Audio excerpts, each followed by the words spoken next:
दिन में या जो पहले होता था ये पोस्टमार्टम क्यों बंद हुआ? माए दी मेरिए शिमले दी राय चंबा कितनी दूर। तो चंबा कौन पहुंचता है और चंबा पहुंचने के आगे हमारे इलाकों में कौन पहुंचता है? हमारे यहाँ भी तो इंसान बसते हैं। आज जो लाइनें लगी हैं, जो डेट आपने बोली है, उसके बाद जितनी वैक्सीन लगी हैं, किसको लगी हैं, किसको लग रही हैं, कौन है ये लोग? उपाध्यक्ष महोदय, जिस तरह से चंबा मेडिकल कॉलेज की बात है, मैं अपने चुनाव क्षेत्र के कुछ जो इंस्टीट्यूशंस हैं उनकी बात आपसे पहले भी की, मैं फिर कर रही हूँ।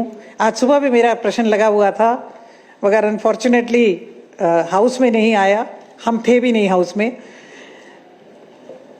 सिविल हॉस्पिटल केहार को लेके, सिविल हॉस्पिटल केहार की बिल्डिंग जो है उसको बनाने के लिए कुछ धनराशि की अभी आपने जो ज़रूरत है वो पूरी नहीं की है। मुझे तो उम्मीद थी कि अब तक जो है वो सिविल हॉस्पिटल कंप्लीट हो जाएगा, उसकी बिल्डिंग जो है कंप्लीट हो जाएगी, मगर ऐसा नहीं हुआ। साथ में मैंने आपसे आज प्रश्न किया था मॉर्चुरी को लेकर के, तो आपने कहा कि मॉडर्न मॉर्चुरी बनाने के लिए केहार में अभी कोई प्रावधान नहीं है। तो मैं आपसे निवेदन करूंगी कि केहार जो है ये एक बहुत बड़ा सेंट्रल पॉइंट है, थाना भी केहार में है, एरिया पॉपुलेशन बहुत ज़्यादा है, केसेस बहुत ज़्यादा होते हैं। मॉर्चुरी का यहाँ पे आप प्रबंध करें, ज़मीन यहाँ पे उपलब्ध है। दूसरी बात, आपने ये भी कहा कि अब यहाँ पोस्टमार्टम नहीं किए जा रहे हैं। उपाध्यक्ष महोदय, मैं 1985 में पहली बार विधायक बनी। जब मैं विधायक बनी तब भी यहाँ पोस्टमार्टम हुआ करते थे। ये नया क्या प्रचलन चालू हुआ? ये तो मैंने मान लिया कि जो रात के समय या इस समय पे कोई बॉडी आती है जिसके मॉर्चुरी ना होने की वजह से वहां रखने का प्रावधान नहीं है, उसको चंबा भेज दिया जाए, मगर ओटी वगैरह सब कुछ वहां है। तो वहां पे दिन में या जो पहले होता था ये पोस्टमार्टम क्यों बंद हुआ? क्या ये डॉक्टर्स ने अपना, जिसको कहते हैं, क्योंकि आप जानते हैं जब पोस्टमार्टम होता है तो मेडिको लीगो केसेस बनते हैं, और जो लीगो मेडिकल केसेस बनते हैं उससे बचने के लिए आप ये पता करें कि ये कब से बंद हुआ और क्यों बंद हुआ, इसको आप चालू कराएं। आपने कहा पीएचसी ड्यूर में मॉर्चुरी बन रही है। पीएचसी ड्यूर में मॉर्चुरी अच्छी बात है, बने, कोई कहीं भी कोई चीज़ बनेगी हम उसका स्वागत करेंगे, मगर उसका यूज़ क्या होगा? पीएचसी मॉर्चुरी में कोई सर्जन या कोई वहाँ पे कोई ओटी या कुछ है ही नहीं, वो तो एक पीएचसी है, it's just a small little PHC, बहुत छोटी सी। उपाध्यक्ष का भी जो उपाध्यक्ष महोदय का भी जो इलाका है उसी के साथ लगता है। ये जानते हैं, ये उधर से आते जाते हैं, इनको अपने इलाके में जाने के लिए वहाँ से जाना पड़ता है, तो ये जानते हैं। अब अपना हो गया हमारा रास्ता। नहीं, आधा हिमगिरी वाला आपका हुआ ना, ड्यूर वाला पूरा मेरे ही अभी। तो इसलिए मेरा आपसे निवेदन होगा कि आपका 85% काम कंप्लीट है, इसको कंप्लीट कर ले, पर इसको आप यूज कैसे करेंगे इसके बारे में भी सोचें। इसी तरह से CHC Bathory, 30 bedded CHC Bathory की बिल्डिंग बन रही है, मेन रोड पे है। आप भी जब भी जाते हैं आप देखते होंगे, बिल्कुल चंबा की मेन रोड पे है। उसको कंप्लीट करने में थोड़े से धनराशि की जरूरत है, मेरी प्रायोरिटी भी है। आपने कहा, आश्वासन भी दिया था पिछली बार कि इस बिल्डिंग को या इस इंस्टीट्यूशन को जल्दी जो है कंप्लीट कर दिया जाएगा। 4 साल बीत गए हैं और मैं समझती हूँ कि इस साल तो कम से कम ये बिल्डिंग कंप्लीट हो जानी चाहिए। डॉक्टर्स की हमारे एरियाज में भारी कमी है। अगर जमवाल साहब के और बिट्टू वर्मा जी के ज़्यादा डॉक्टर्स हैं तो हम वेलकम करेंगे उनको, रेड कारपेट भी बिछाएंगे कि डॉक्टर्स हमारे यहाँ भी आए। हमारे सारी पोस्टें खाली पड़ी हैं और आप जानते हैं। सिविल हॉस्पिटल केहार इंटरव्यू होती है, सिलेक्शन भी होती है, मगर चंबा का रास्ता जो है ना, माए दी मेरिए शिमले दी राय चंबा कितनी दूर। तो चंबा कौन पहुंचता है और चंबा पहुंचने के आगे हमारे इलाकों में कौन पहुंचता है? हमारे यहाँ भी तो इंसान बसते हैं। आपके यहाँ इंसान सिर्फ आप ही के यहाँ है, हमारे यहाँ कुछ और है। मैं आपसे ये निवेदन करना चाहूंगी कि जो हमारे बिल्कुल बैकवर्ड एरियाज हैं, बिल्कुल बैकवर्ड एरियाज है, वो बिल्कुल ट्राइबल एरियाज की तरह है। वो ट्राइबल एरियाज भी उनसे आगे चले गए हैं। उन इलाकों की हालात देखें, आप आके देखें। मेरे सहयोगी आपके पीछे बैठे हैं, मेडिकल कॉलेज चंबा के हालात तो इनसे आप जरा पूछना, मेरे से ज़्यादा ये आपको बताएंगे कि वहाँ पे किस तरह के हालात हैं, किस तरह की वहाँ पे जो आउटसोर्स पे लोग लगे हैं उनको किस तरह से प्रताड़ित किया जाता है, शोषण किया जा रहा है। आपकी आउटसोर्स पॉलिसी क्या है? एक जवाब जो है पिछले कल माननीय मुख्यमंत्री महोदय ने दिया है, हाँ, वित्त विभाग का प्रश्न था जिसमें कितने लोग लगे हैं पिछले 3 साल में, तो आपके विभाग का जवाब है 6,253। ये 6,253 आपके विभाग में लगे हैं या आउटसोर्स में लगे हैं? मैं आपसे जानना चाहूंगी।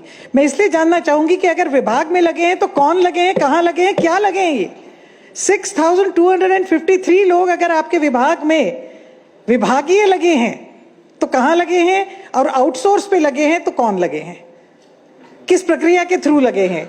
ये बैकडोर एंट्री करना छोड़ दीजिए। आप कमीशन के थ्रू या एग्जाम के थ्रू आप रखिए, हमें कोई हम तो वेलकम करेंगे। आप रखेंगे तभी हमारे पास लोग आएंगे। और अध्यक्ष उपाध्यक्ष महोदय, एक बात मैं मंत्री जी से जरूर जानना चाहूंगी।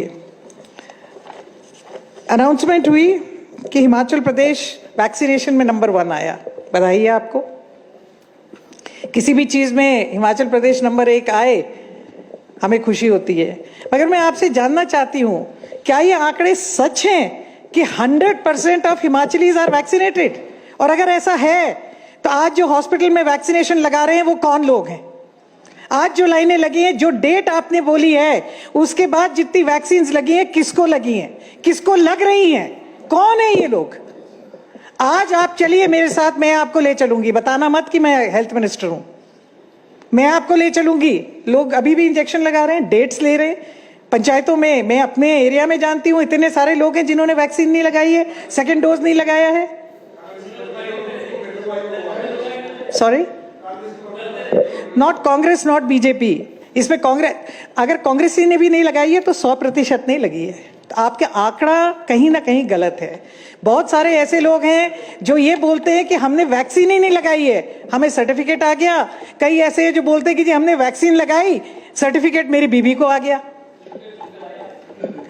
तो यानी कहीं ना गलत है ना। आप अपनी गलती मानिए, मैं नहीं कह रही हूं कि सर्टिफिकेट किसको आया। इन चीजों को करेक्ट कीजिए। This is not good for us, क्योंकि अभी 3rd वेव या 4th वेव या जो भी है वो आने को है। आप मुझे ये आंकड़े देने का कष्ट करेंगे कि जो डेट आपने कट ऑफ डेट बताई, कि फलानी डेट को 100% वैक्सीनेट हो गए, क्या आप यहां इस विधानसभा में ये बात कहेंगे कि उस दिन के बाद हिमाचल प्रदेश में एक भी वैक्सीन नहीं लगी है, किसी को नहीं लगी है? क्या आपने वैक्सीनेशन बंद कर दी है क्योंकि 100% हो गई है? अगर 100% हो गई है तो वैक्सीनेशन बंद होगी, पर बंद नहीं है। वैक्सीनेशन हो रही है और वैक्सीन लगा रहे हैं लोग, क्योंकि अभी बहुत सारे लोग ऐसे हैं जिनकी वैक्सीनेशन नहीं हुई है। आपका आंकड़ा पूरा किया है आपने, कैसे किया है that I don't know, that is for you to explain कि आपने ये आंकड़ा कहां से पूरा किया है। वैक्सीनेशन 100% हुई है ये नहीं है। हम नंबर 1 पे हैं, इसकी आपको बधाई है। हम 99% भी अगर होंगे तो भी नंबर 1 पे होंगे, 98% पे भी होंगे तो भी नंबर 1 पे होंगे। पर कम से कम हम सच्चाई तो बोले कि हमारे अभी लोग बचे हुए हैं। वैक्सीन हेजिटेंसी कहीं कहीं अभी भी है। उपाध्यक्ष महोदय, आप भी जानते हैं, मैं भी जानती हूं, आपके एरिया में भी है, मेरे एरिया में भी है। वैक्सीन हेजिटेंसी है। आपके प्रशासन वाले हमें निवेदन करते रहते हैं कि इनको मोटिवेट कीजिए। तो जो नहीं, क्योंकि this is a dangerous thing, इसमें कोई आंकड़ों का या राजनीति का प्रश्न नहीं है, इट इज डेंजरस। ये कल को ये क्या ओमिक्रॉन या जो नया आया है, ये किस तरह से फैलेगा इसका अपन को आइडिया नहीं है। ये जो हमें वैक्सीनेशन लगी है इसका क्या इफेक्ट है, इसका हमें कोई आइडिया नहीं है। ये आज से 20-30 साल बाद जब शोध होगा तो वो शोध होगा जो हमने आपने वैक्सीन लगाई है उसके ऊपर। भगवती करे कि जो लगी है वो सही लगी है और हम सब सेफ रहे, आगे के लिए भी सेफ रहे। जो आप अच्छा काम करेंगे हम उसकी तारीफ करेंगे। मुझे तो एक बात बहुत अच्छी लगी उपाध्यक्ष महोदय, मैं बहुत लंबा, मैंने आपको पहले ही बोला कि मैं नहीं बोलना चाहती, मैं तो सिर्फ अपने कॉन्स्टिट्यूएंसी और डिस्ट्रिक्ट की बात करना चाहती थी। एक बात मुझे बहुत अच्छी लगी कि आपकी पार्टी के बदले बदले स्वर जो है ना वो मुझे अच्छे लगे।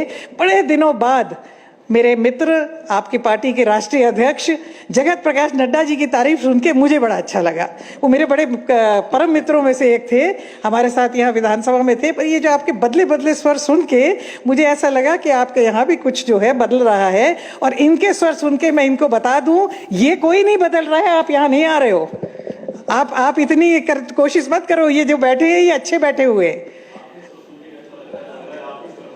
हम तो आने ही वाले हैं, हम तो आने ही वाले हैं। प्रश्न सिर्फ महीनों का है। अब प्रश्न जो है महीनों का है, प्रश्न महीनों का है। हमने तो आना ही है। उसका ट्रेलर हम आपको दिखा चुके हैं। फुल पिक्चर का इंतजार कीजिए, फुल पिक्चर का इंतजार कीजिए। 4-0 के बाद फुल पिक्चर का इंतजार कीजिए। आप इधर, हम उधर, ये तो निश्चित है, ये तो निश्चित है। पर आप अभी जहां हैं वहां बैठे रहें। ये जो सोच रहे हैं कि हम वहां आएंगे, मैं इनको नसीहत दे रही हूं कि ऐसा नहीं होने वाला है। आप सब जो है सलामत रहें। मेरे ख्याल गर्ग जी लास्ट मंत्री हैं, लास्ट है यहाँ अपना। तो बस यहाँ तक जो है सलामती बनी रहे और आप सब सलामत रहे। और 4-0 की तरह हम जो है 68-0 की तरफ बढ़ते कदम अपने रखें।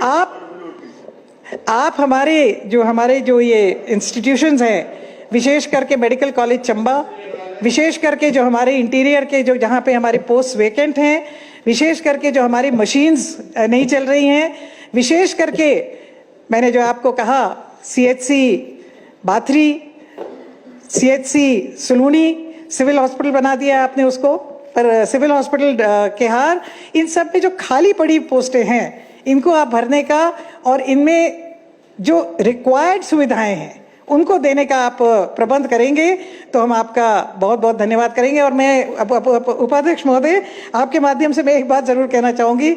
मुझे उम्मीद है कि अगली बार जब बजट सेशन आएगा, फिर हेल्थ के कट मोशन पे फिर मुझे उस MRI जो है उसकी चर्चा ना करना पड़े। उस उम्मीद के साथ आपका बहुत बहुत धन्यवाद।